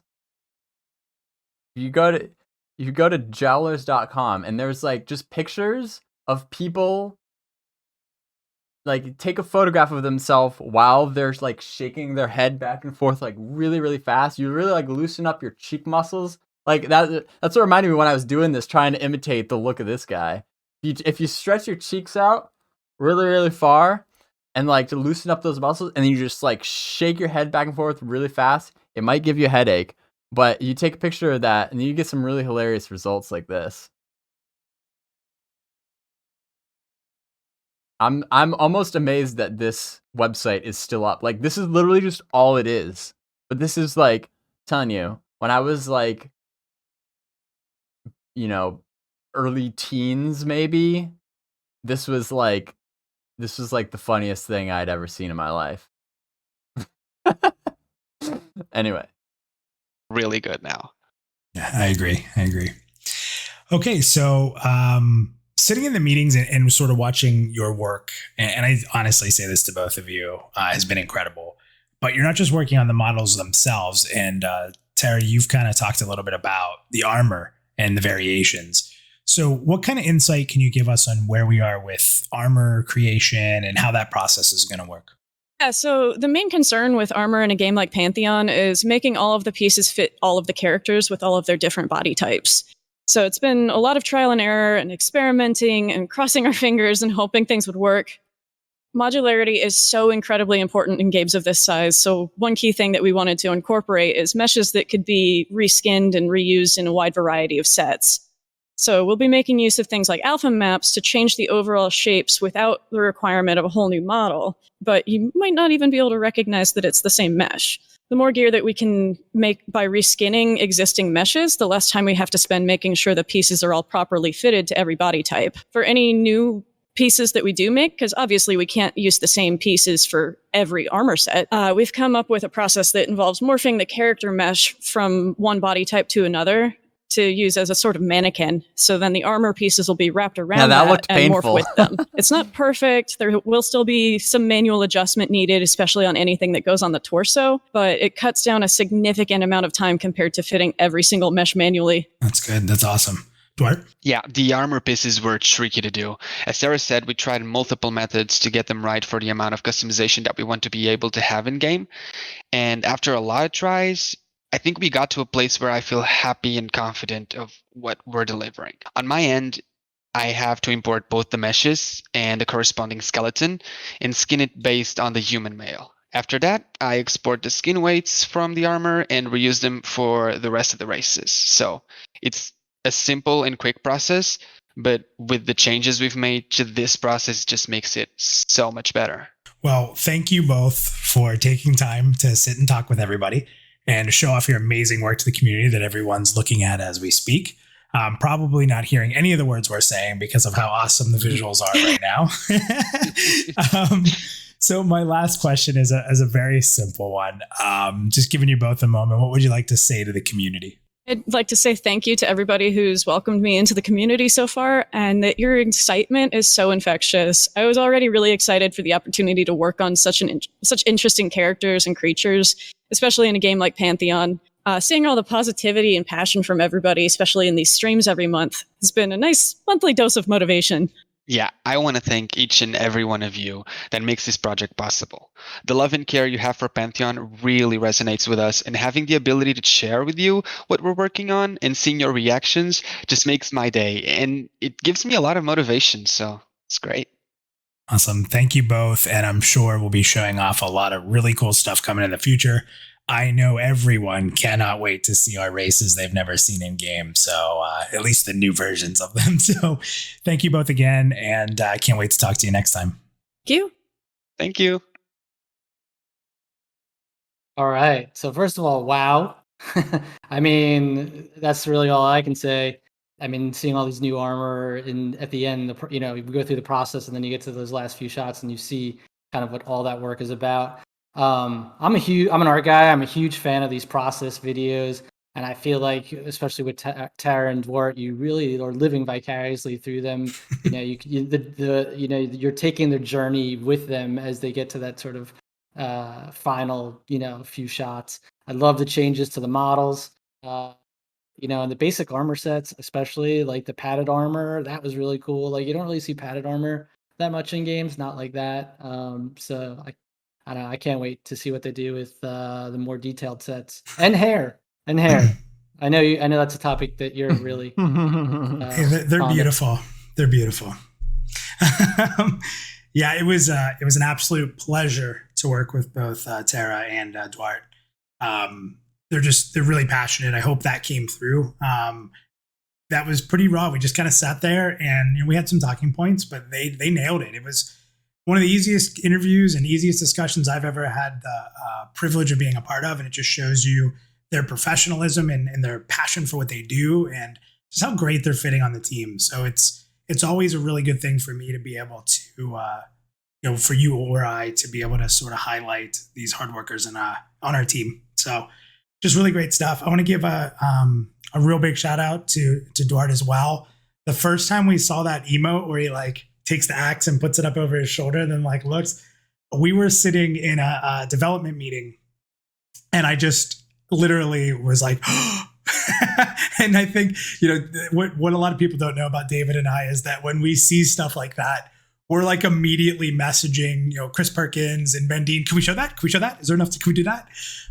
It's like being fans watching this stuff come to life. And it's so much fun when we can finally present it and it's ready to be shown. So, and then just also the fact that we have that list, right? Tara kind of talked through the next races. We're going to finally see the new models that we've kind of been hyping up for a while. The ones that haven't been in the game since early days, which have changed quite a bit. We're going to see them soon. So I can't wait to show those in the future there for sure. So exciting stuff. Yeah, great stuff. The new races, man, that is going to be that'll be hopefully be able to show that off in the future. But well, you heard what's next, right? The dark. I'm going to let you say it. What's next? The dark. All right. So I hope you all enjoyed the stream as much as we enjoyed putting this together tonight. Before I go, I did want to take a quick moment to talk about our content moving forward. And David, you also have some key points here too. But in particular, our social media offerings are across a wide variety of platforms. We understand that much like the community within the actual MMORPG world, the community that follows Pantheon is pretty diverse, and they might want to be looking at different ways to interact with us. So for those not looking to pledge yet, just please understand that being a part of our community, following us on the different platforms, connecting with us, it shows strength behind that term we use a lot, which is community matters. So that's really important. Yeah, and as we kind of continue to build our content offering, we're going to leverage various social media platforms in different ways to connect with all of you where you spend your time online. To begin with, you'll see some of our content offerings added as Facebook events. So you can chat about upcoming events and with the community, set reminders, and have quick access to dates and times within that Facebook in that event. We're getting more active with our Instagram as well, in which we'll not only share content updates and schedules, but we're looking to level up how often we share screenshots. Community. Screenshots, he said it. You heard him. Yeah, so and the thing too is adding. So he said screenshot, but we haven't really seen any screenshots on my bingo card. But technically the rules are that the things that are in quotations are the things that you hear, and then things that aren't in quotations are things that you see. I don't know. I feel like we're gonna not get bingo again for like the second month in a row, which sucks. Either way, I mean, it'd be cool to get more content, particularly on Instagram, because having very recent experience with this, as from going through their entire Instagram, in 2019, they started posting screenshots on Instagram like very regularly, like every week, sometimes more than once a week. And they were like great screenshots that we hadn't seen anywhere else at that point. And then they just kind of stopped, and I'm not exactly sure why. And it's been pretty inactive for quite a while. Although they post they repost their calendars and stuff. I think that they post on other social media, which is helpful, but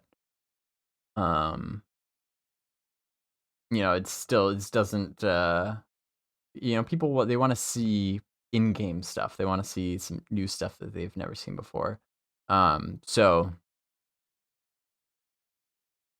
very convenient timing, I guess, that we would get the Library Pantheon image gallery booted up just in time for them to start hitting us with some new screenshots that we'll then have to add to that gallery. And Twitter or YouTube community to the mix.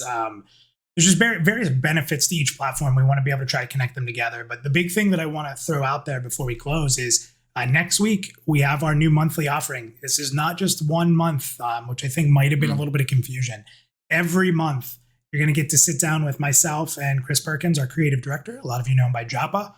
And we are going to be doing what's called Parting the Veil Live. And we're going to talk through and try to be very definitive in different systems and concepts and design. So that will be next Thursday, and we'll do that monthly. So we'll have the live developer stream. We'll have that, and we'll have our newsletter. And biggest thing I want to let you know is that for Parting the Veil Live, we are sourcing questions for the entire community. So we are going to put out the event for it. We're going to have a post out there for Twitter.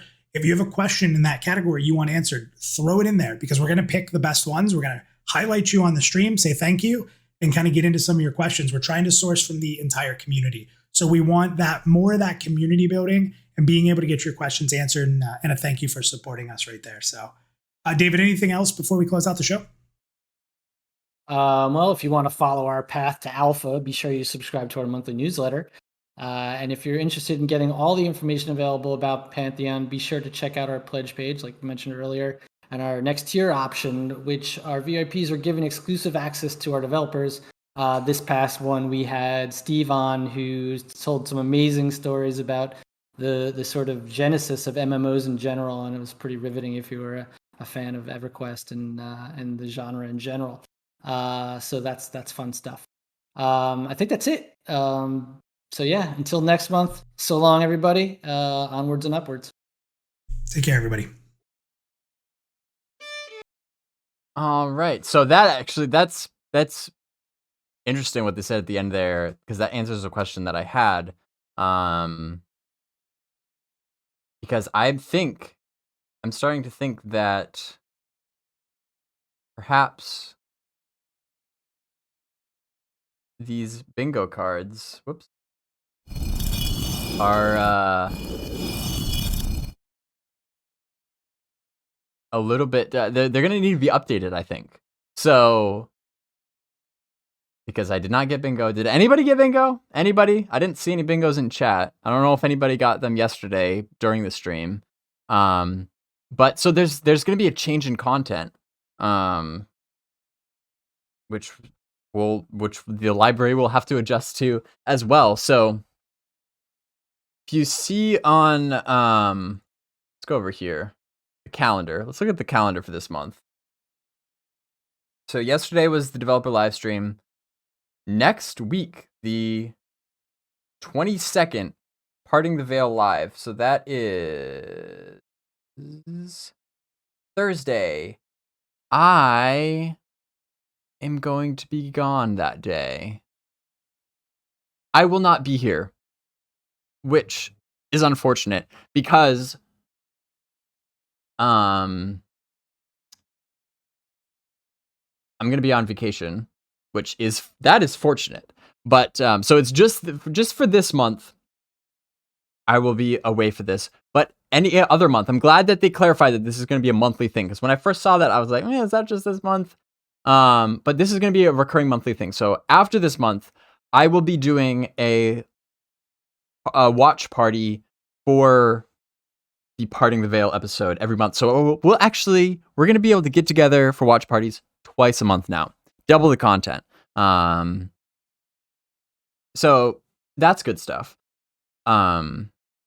It seems like, if I had to guess, it seems like the impression that I'm getting that the developer live stream will be focused more on the development side of things, like what they are working on, what they are getting done in game. Like today, we saw I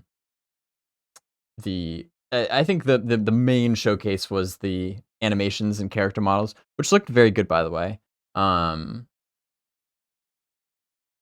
I'll get into that a little bit later, but that's very development focused. They're actually, peeling back the curtain, showing the programs that they're using. Like here, the work in progress, each of the steps of the character model, the modeling and the texturing and the animation.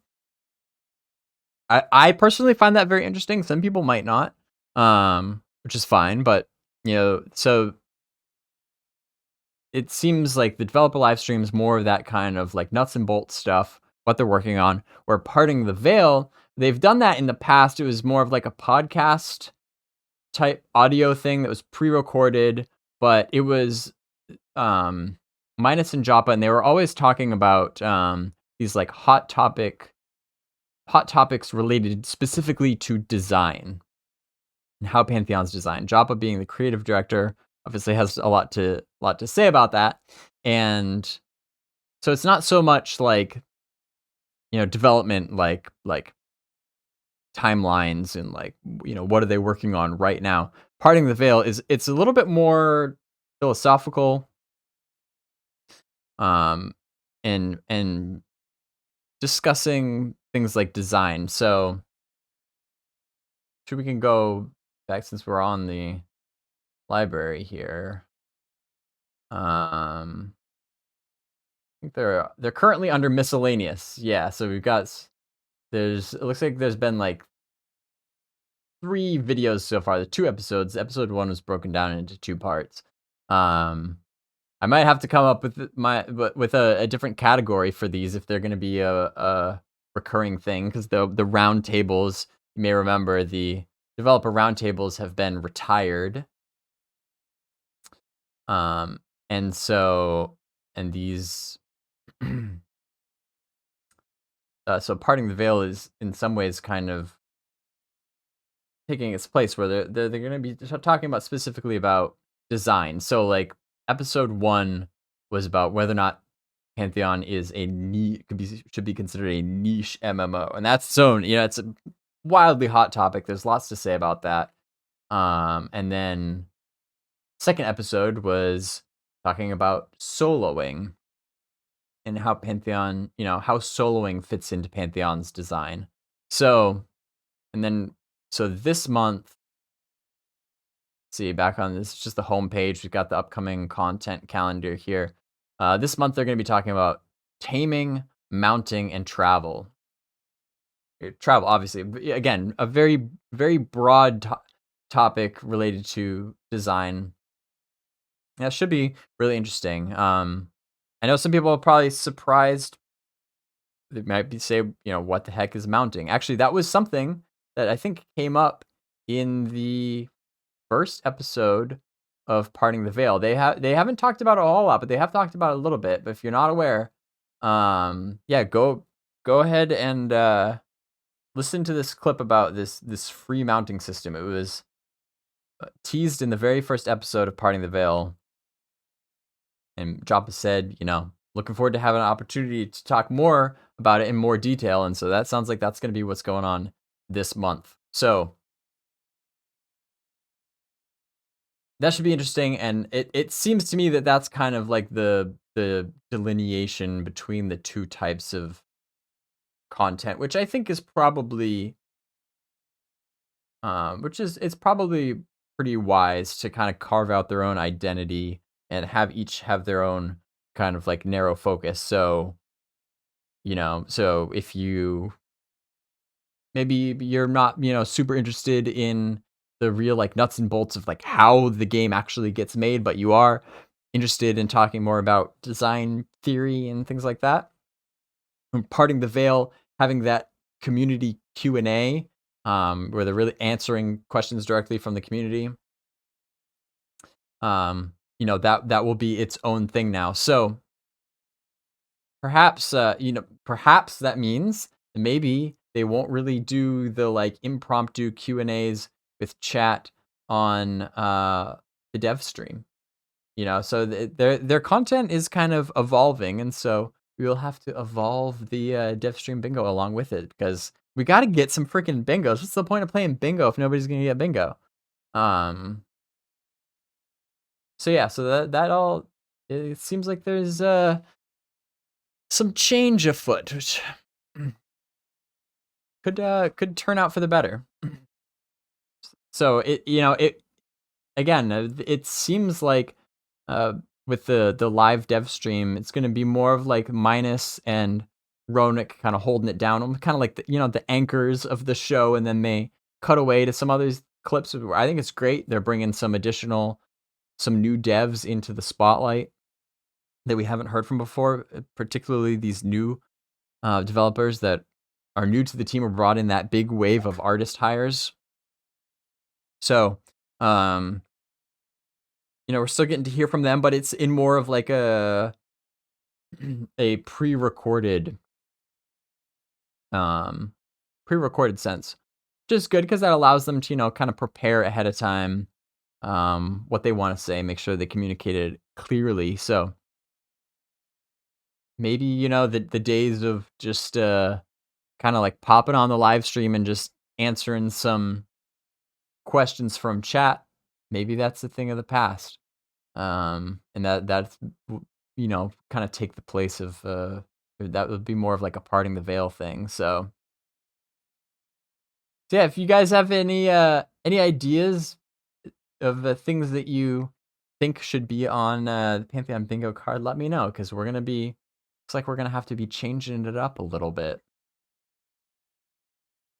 Try, all we can do is just do our best just to guess as like, the things that they most commonly talk about in each of these types of streams, but not an exact science.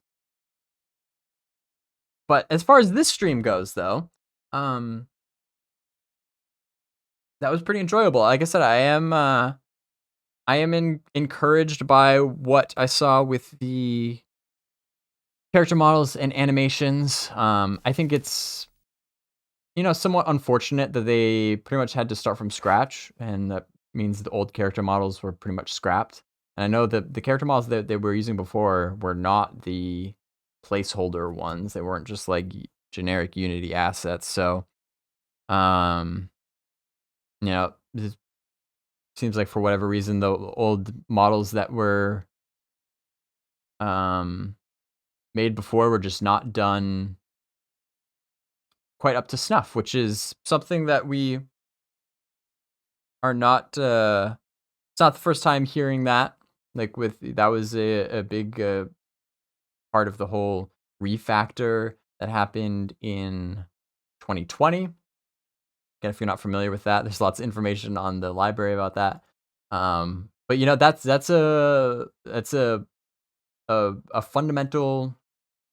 That was a fundamental shift in Pantheon's development. They're working through all these things into making it an actual launchable MMO that actually functions, and kind of working through the growing pains and maybe, earlier in development when they didn't maybe have the funding available to them at that time to really be hiring the types of developers that they needed in those positions. So, they're working through it, but so that makes it all the more satisfying seeing things that we have never seen before, like even things as subtle as the facial expressions in the character models. And like Minus was talking about, when it even kind of took me aback a little bit when they had that animation of the guy slinging the axe over his shoulder. Where was it here? Already had made the mail. I was able. Let me mute it. And then that little smirk. Yeah. The raising the eyebrow up there. Like, that's something I've never seen before with Pantheon. I gotta mute this. Yeah, there we go. Like, it's simple, but that's a pretty great animation. Like, it breathes some life that I personally haven't seen from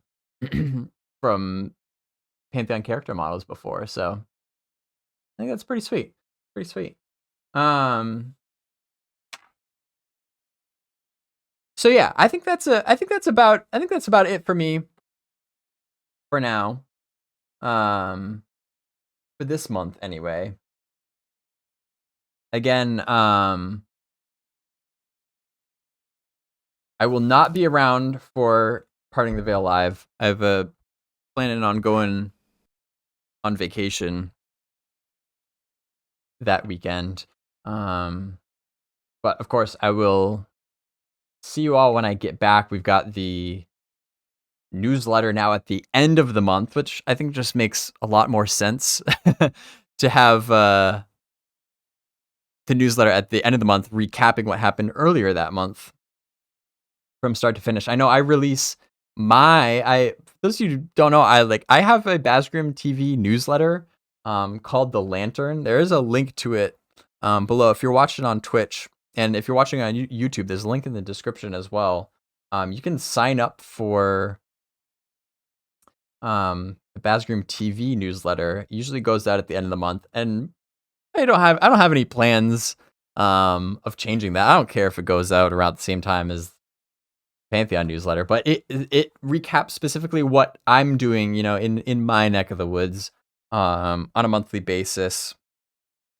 If you maybe don't have a time to watch all of these streams or all the videos or whatever, I'm all over the place. And so if you want kind of a nice quick recap, it's not very long. It's a brief newsletter, just hitting the high points of that month.